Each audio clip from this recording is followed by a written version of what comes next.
They laughed at the color before they noticed the silence. A purple sniper rifle resting on a range table like a misplaced toy. A small Christmas keychain dangling from the sling, a tiny bell catching the light, and a woman standing beside it, calm, steady, unreadable. The jokes came easy. The truth did not. Asterisk, what city are you watching from today? If this story resonated with you, hit subscribe for more real stories about extraordinary people. Her name was Lena Morales, and she had learned long ago that the loudest rooms often hid the weakest judgments. The training base sat along a stretch of coastal scrub, salt in the air, sun pressing down on concrete and steel.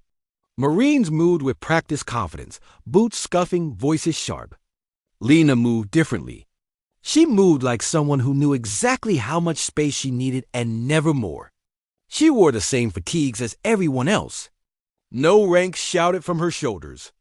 No stories spilled from her mouth. She kept her hair tight, her eyes forward, her gear immaculate. The rifle drew attention because it was not supposed to exist here. Purple was not regulation. The keychain was not regulation. And to a certain kind of Marine, anything that broke the mold deserved a comment. They called it a toy. They called it a decoration.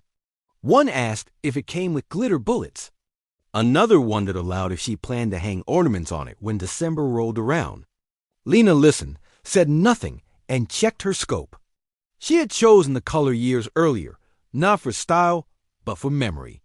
Purple was her sister's favorite color. The keychain was a gift from a winter long past, when her sister had slipped it into her hand and said, "Bring this back when you come home." Lena had brought it everywhere since, a small promise made tangible. The range officer cleared his throat and called for pairs to rotate. Lena's name was read without emphasis. She stepped forward and took her lane. The snickers followed. The assumptions came with them. New transfer. Soft edges. Probably hiding behind novelty to feel brave. They did not know her story. Lena had grown up in a town where storms came fast and left scars. Her father taught her patience before he taught her strength. He taught her to wait, to breathe, to see what others miss. When she was 17, a hurricane took the house and the job and the future she thought she had. When she was 19, the military gave her a new one. She trained quietly. She listened more than she spoke. Instructors noticed the way she learned, the way her groups tightened when the pressure increased, the way she asked questions that showed foresight rather than fear. She earned a place in the program few even applied for. She passed assessments that washed out louder candidates. She learned to count wind with her skin and distance with her eyes. She learned to hold still while the world moved. Back on the range, the jokes kept coming. One Marine leaned close enough to be heard. He said the bell might spook the targets. Another said purple probably scared the bullets straight. Laughter rippled. The range officer shot them a look and called for silence. Lena settled in. She adjusted her bipod. She felt the ground. She breathed. Targets rose in the distance. Heat shimmered. The wind shifted left to right in soft pulses. Lena tracked it without looking at the flags. Her finger rested, then pressed. The shot cracked clean. The bell did not ring. A spotter called the hit. Center mass. The line went quiet for a beat, then noise returned. One good shot meant nothing. Anyone could get lucky. The next target popped. Lena fired again. Another hit. Tight grouping. A murmur spread. The jokes thinned. A few Marines leaned forward. They ran a time drill. Moving targets. Variable distances. The range demanded speed and precision. Lena moved through the sequence with controlled economy. She did not rush. She did not hesitate. Each shot landed where it needed to land. The bell stayed still. By the end, the range officer held up the results. Silence settled in earnest now. The numbers did not lie. Her grouping beat the best of the day by a margin that erased doubt. Someone finally asked where she learned to shoot like that. Lena answered simply, everywhere she needed to. That should have been the end of it. Respect earned, lesson learned. But pride has a way of flaring when it feels threatened. A staff sergeant with a voice like gravel decided the gear still mattered. He said the rifle violated the spirit of the unit. He said the keychain was unprofessional. He said if she wanted to be taken seriously, she should look the part. Lena met his eyes. She asked for permission to speak.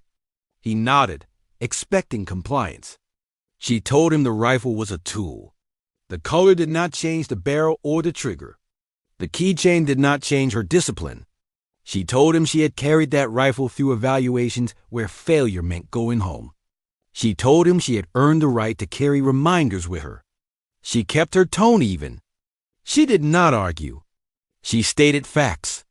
The staff sergeant scoffed and asked for her credentials. He expected a list of courses. He expected a junior file. Lena reached into her pocket and handed over a folded card. The range officer read it first. His posture changed. He cleared his throat and read again to be sure. Lena Morales, Certified Precision Marksman, Advanced Reconnaissance Attachment, Cross-Trained Instructor, Combat Deployment Commendation. The card bore a signature that outranked the staff sergeant by a distance that could not be bridged with bravado. The staff sergeant swallowed. The Marines around him shifted. The room recalibrated. Lena spoke again, not to shame him, but to clarify. She said she did not hide her rank to deceive. She did it to learn the measure of a team without the weight of symbols. She said respect that depended on patches was fragile. Respect that grew from performance lasted. The range officer nodded and returned the card. He told the line to stand down. He told them to reset their assumptions. Afterward, a few Marines approached her. Apologies came awkwardly. Curiosity replaced mockery. One asked about the color. Lena smiled just enough. She told them about her sister and the promise. She told them about winter mornings and why some things mattered more than uniformity. By sunset, the purple rifle was just a rifle. The keychain was just a memory. The laughter had faded into something quieter and better. When Lena packed up, she paused at the edge of the range and looked back once. Not for validation, for closure. She had proven what she needed to prove without raising her voice. Stories like hers travel fast, but lessons travel slower. That day, a few Marines learned that strength does not always announce itself, that excellence does not require approval, that judgment based on appearances is the weakest shot anyone can take. Lena left the base with the same calm she brought in. The bell did not ring. The promise remained. What did this story make you feel? Where are you watching from? Subscribe to Soul Relief Stories for more real stories that heal the heart.